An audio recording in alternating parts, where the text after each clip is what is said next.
Reddit pregunta: Maestros, ¿por qué no ayudan a los niños que sufren acoso? Mi maestra de ciencias de sexto, séptimo y octavo grado vertió refresco en la cabeza de mi agresor después de verlo empujarme contra la pared. Usó la misma frase que él había dicho tras empujarme: oh, lo siento, no te vi ahí. Todavía puedo escucharla, con su voz susurrante y un ligero acento alemán, a pesar de que ya tenía más de 60 años. Probablemente haya sido el mejor día de mi vida en la secundaria. Sin duda, el más memorable. Esto ocurrió a finales de los años 80 y no tuvo repercusiones para ella. Claro que lo intentamos, pero los padres representan el mayor desafío al que nos enfrentamos. A continuación, les comparto algunos ejemplos reales de mi carrera. 1. Acosador castigado. Sus padres se quejan de que la detención es injusta debido a su edad y argumentan que no pueden mantenerlo en detención durante el recreo, el almuerzo ni después de la escuela.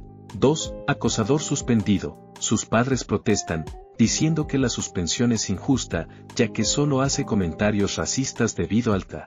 Se quejan ante la dirección y la suspensión es revocada. 3. Traslado del acosador. Se decide cambiar al acosador a otra clase. Varios padres de la nueva clase se quejan de su presencia, lo que lleva a otro cambio de clase. 4. El acosador llama a un niño con una palabra que empieza con N, se contacta a los padres del acosador, y la respuesta del padre es: ¿el nombre del niño? Bueno, es una palabra que empieza con N, ¿cuál es el problema?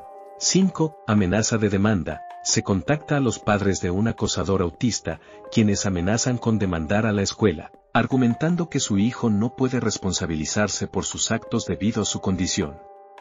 El acosador termina saliéndose con la suya.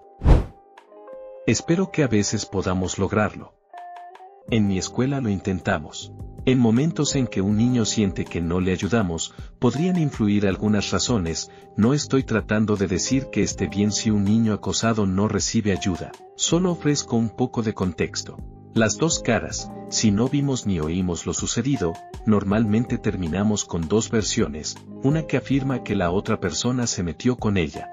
Los acosadores más astutos saben cómo manipular la situación. Pero si no sabemos que algo ha pasado, no podemos asumir las consecuencias sin enfrentar enormes problemas, sobre todo por parte de los padres del acosador. Nos conformamos con decir algo como: entiendo que dices que no usaste esa palabra, pero debo ser claro, es completamente inaceptable, bla, bla. Consecuencias que resultan patéticas o irreales. El uso excesivo del término bullying para describir cualquier comportamiento molesto o grosero por parte de padres e hijos. Max me golpeó el codo al pasar, me está acosando. Max no tenía ni idea, el codo del niño está bien, se le recuerda a Max que tenga más cuidado y él se disculpa. Sin embargo, la situación no termina ahí, porque el niño lo recordará: Max siempre me ha acosado. Es una lástima, pero si el término se usa en exceso e incorrectamente, creo que, como profesores, puede que estemos pasando por alto la verdadera realidad del acoso. El acoso escolar en línea es otro problema importante que se traslada a la escuela. Lo intentamos, pero puede ser difícil entender toda la situación después de que un grupo de niños se haya estado criticando en un chat en línea. De hecho, impartimos 6 clases al día y la investigación de estos casos requiere un esfuerzo enorme. El caos de las versiones enfrentadas. No somos jueces en un tribunal, donde los argumentos están presentados de manera clara. Es un caos. 5 niños dicen que el niño estaba golpeando a su amigo, mientras que 5 amigos del niño afirman que ni siquiera lo golpeó. A mitad de la historia, el amigo número 3 dice que en realidad fue una patada. Luego, un niño de otro año se acerca y dice: lo vi todo, y la víctima y sus amigos le robaron el sombrero al niño y lo llamaron. Podría seguir, pero no estoy seguro de que quienes no trabajan en escuelas comprendan lo difícil que es desentrañar la verdad. Falta de recursos, no hay suficiente financiación ni personal. Los profesores, en algún momento, tienen que enseñar una lección, y no hay dinero suficiente para contar con más personal dedicado a la atención pastoral. Cada padre creyendo que su hijo: siento que me votarán negativamente por esto y tal vez estoy dando la impresión equivocada de que a mí y a mis colegas no nos importa ni nos esforzamos. De verdad que nos importa. Hacemos lo que podemos, sobre todo cuando sabemos lo que ha pasado. Intentamos escuchar, llegar a la verdad y ser justos en nuestra respuesta. La verdad es que es bastante difícil. Creo que algunos dirían hay que empezar por creer a todos los niños, pero ¿sabes qué? El acosador también dirá que no acosó a nadie, que es la víctima, así que creer a todo el mundo es contradictorio.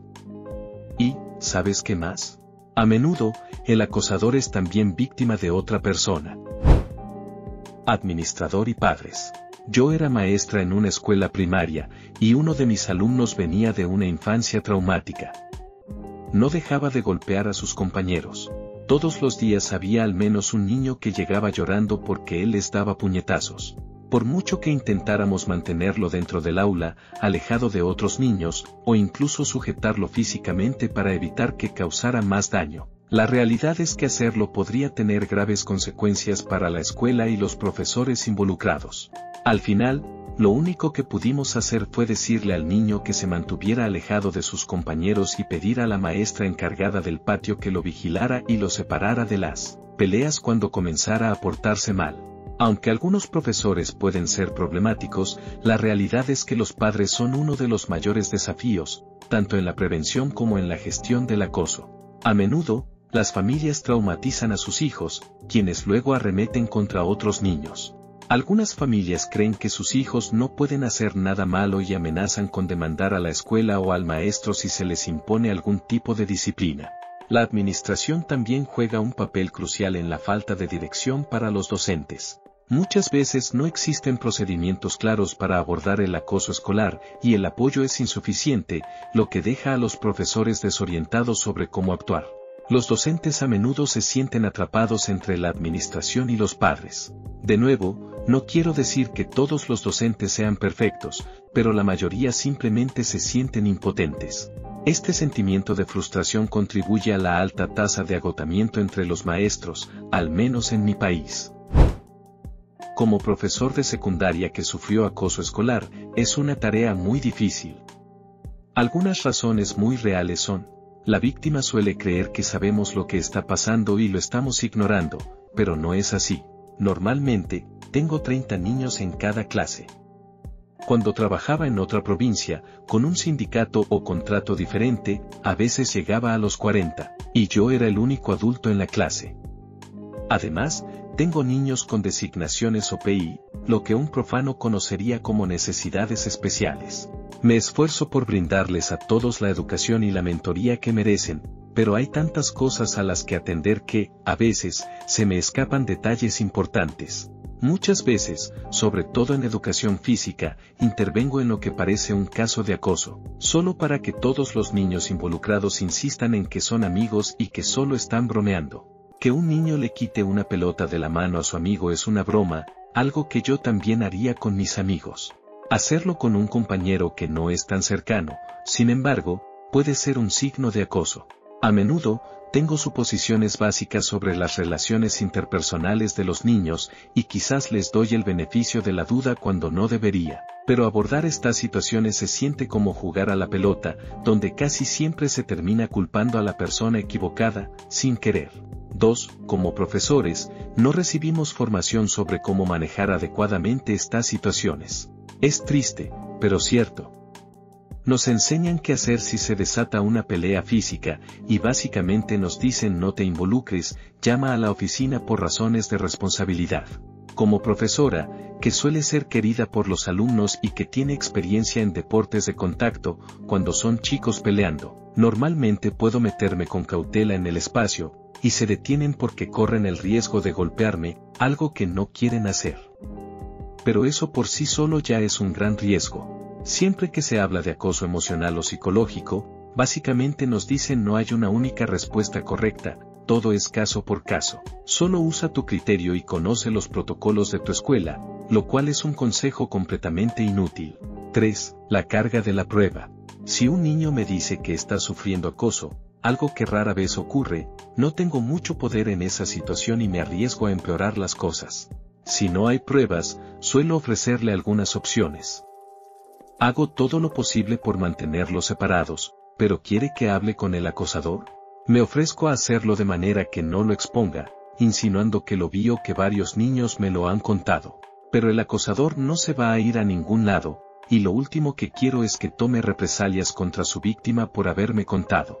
Puedo intentar convencer al acosador de que lo admita y grabar las conversaciones, pero sin pruebas reales, el acosador y sus padres simplemente lo negarán. 4. Falta de castigos efectivos. Incluso si un niño es descubierto acosando, los castigos son laxos o ineficaces. La disciplina y la rehabilitación más efectivas solo las pueden aplicar los padres, y si un niño acosa, es muy probable que no lo hagan. Por lo que sabemos, el niño se va a casa, y los padres probablemente lo verán como una víctima, sin aceptar que su hijo es un acosador, lo que al final recompensa su mal comportamiento. Puedo ver a un niño tirando una silla por el aula, es raro, pero aún así, y tengo que irme sabiendo que, incluso después de la conversación que tendré con la administración, volverá a mi clase enseguida. Es muy difícil expulsar a un niño.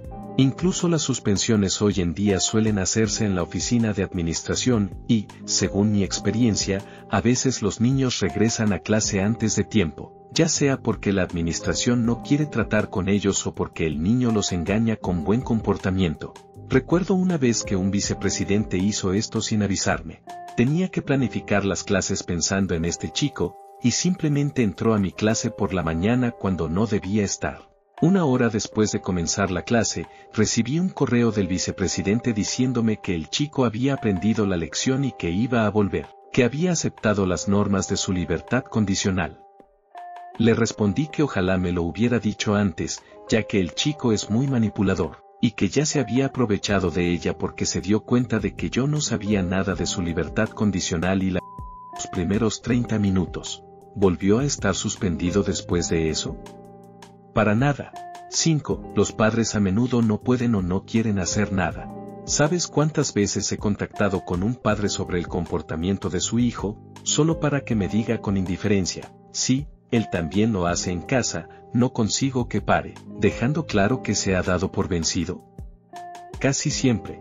6. Los profesores están más estresados de lo que crees y no tienen la capacidad para manejarlo. Aproximadamente el 50% de los profesores renuncian en los primeros 5 años.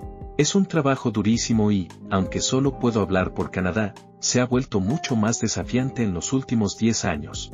En promedio, doy clases de 8 a 15, doy clases, sin remuneración, de 15:30 a 17, y luego planifico las clases y califico de 20 a 23.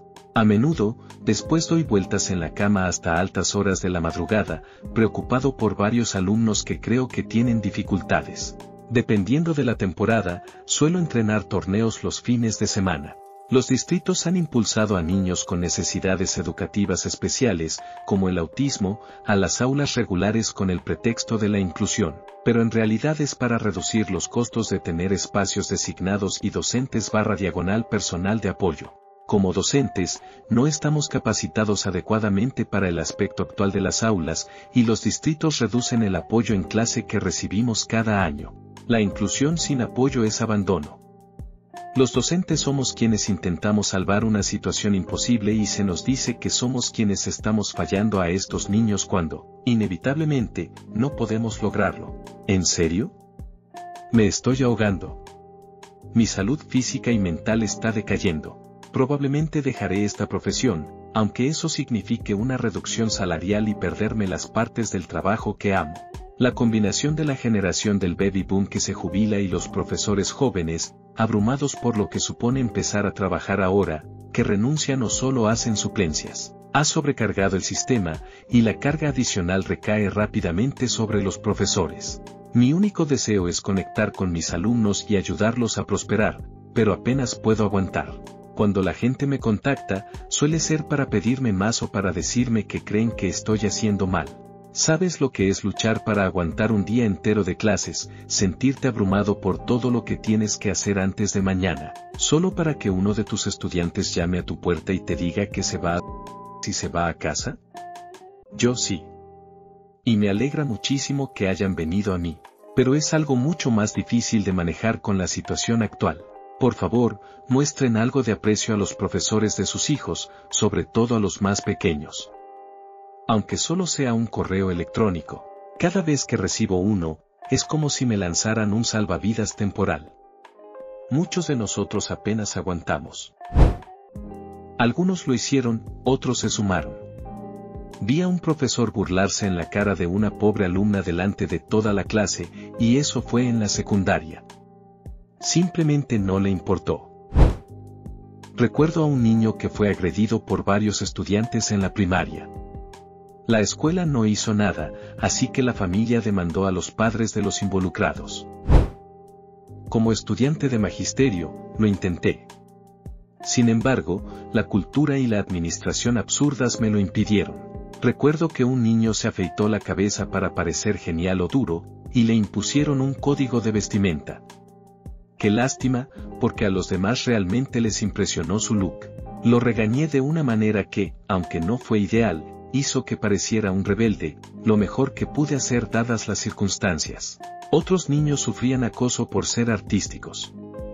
Les pedí que hicieran ilustraciones de otros compañeros, lo cual fue un éxito, o que crearan diseños gráficos estilo graffiti o inspirados en las bandas populares de la época. Creo que esto les ayudó un poco. A veces, en lugar de castigar a los acosadores, se puede hacer mucho más para fomentar salidas productivas para los niños y ayudarlos a desarrollar habilidades que sean innegablemente geniales o útiles. Probablemente esto puede alentar a algunas personas a complacer, y los manipuladores sociales astutos pueden tergiversar cualquier cosa, pero, al final, es útil. Los profesores me acosaban. Claro que no iban a ayudarme. Es prácticamente imposible manejarlo, al menos en mi escuela. Tal como está organizado nuestro sistema de apoyo, el mal comportamiento, en lugar de ser castigado, parece recompensado. Los niños problemáticos tienen mucha más libertad antes de enfrentar las consecuencias. A menudo los sacan de clase para hacer actividades como jugar al baloncesto, con la idea de que eso les ayuda a regularse. Si un estudiante se porta mal, en realidad no enfrenta ninguna consecuencia real, más bien, se les da una oportunidad para calmarse. Las consecuencias, en general, ya no son lo que solían ser. Hay que ser demasiado cuidadoso para no cometer errores.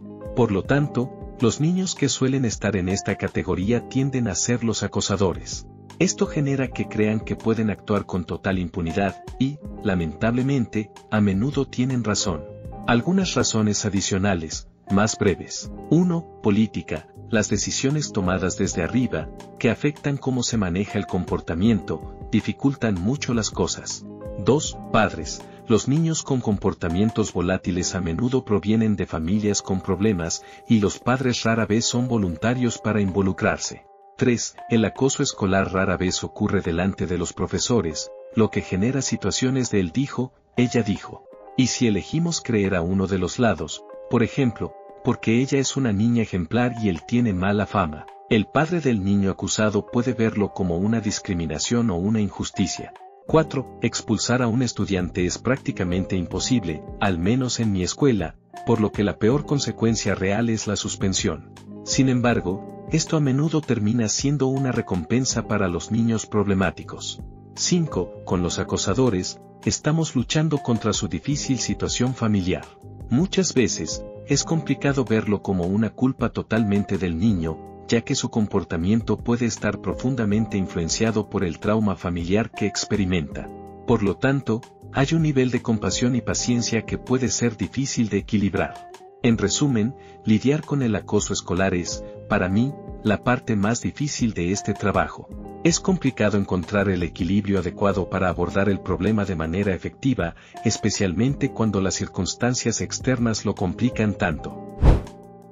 Recuerdo que, en mi primer año de secundaria, un compañero me dijo que me haría daño en la cara cuando terminara la clase. Le pedí a la profesora si sería posible salir un poco antes debido a esa amenaza, le expliqué exactamente lo que me había dicho, pero ella me dijo que no era posible. Cuando la clase terminó, todos se levantaron, yo salí del aula y, lamentablemente, cumplió con lo que me había dicho. Curiosamente, todo ocurrió justo frente al profesor, que seguía de pie al frente del aula. No hace falta decir que me sentí muy molesto, y años después descubrí que mis padres expresaron su preocupación a la maestra por no haber tomado en serio la situación. De hecho, sigo dando clases y ayudando activamente, pero es como jugar al topo. Detienes a un acosador y aparece otro. El verdadero problema no son solo los acosadores, sino el sistema roto que nos da cero autoridad para detenerlo. No podemos suspender, no podemos llamar a los padres sin un montón de papeleo, ni siquiera podemos separar a los alumnos sin permiso de los padres. Es una locura. Mi amiga cercana, que es maestra, dice que le resulta difícil intentar ayudar por las posibles represalias de sus padres. Intenta ayudar y castiga al acosador, solo para que sus padres vengan a la escuela y acusen a la maestra de ponerse del lado de la víctima. Hoy en día, todo está en contra de la maestra. Cuando estaba en 11º grado en 2011, un maestro fue suspendido por intentar separar una pelea porque obviamente tuvo que tocar físicamente a los estudiantes para hacerlo. Así que imagino que reglas estúpidas como esas son parte del problema. Como alguien que sufrió acoso escolar frente a mi maestra de 6º grado hace 30 años, y ella no hizo nada. Espero que el karma le haya llegado a ella y al acosador que luego se convirtió en maestro. El karma le llegó a otro acosador que pasó justo delante de ella. Le atropelló un autobús muchos años después. Cuando me enteré, me alegré muchísimo de que la cosa se hubiera ido así. Solía resentirme con los profesores por esto, hasta que uno de ellos me explicó lo siguiente: mira, hay problemas evidentes. Problemas físicos. Podemos hacer algo al respecto, pero generalmente esto puede llevar a que la víctima también reciba algún tipo de castigo. A veces no tienes otra opción. En ocasiones, las víctimas pierden la paciencia y reaccionan contra el agresor. Una parte de ti piensa que el acosador lo merece, pero legalmente tienes que intervenir y detener la situación. Sin embargo, la mayoría del acoso es psicológico. Colocan objetos personales de los niños en lugares inapropiados, difunden rumores, los avergüenzan por ser diferentes, los excluyen o enfrentan a sus amigos contra ellos. No hay mucho que podamos hacer, ni siquiera si lo vemos. Los niños saben que, si nos lo cuentan, las cosas no van a cambiar o incluso podrían empeorar. Los educadores, en muchos casos, se sienten impotentes, porque lo que ese niño acosado no entiende, y lo que a veces le cuesta comprender, es que casi todos están pasando por algo similar. Y vemos a docenas de niños cada periodo. Soy solo una persona. Ellos se ayudan entre sí, pierden la paciencia o sufren en silencio. Nadie los salvará.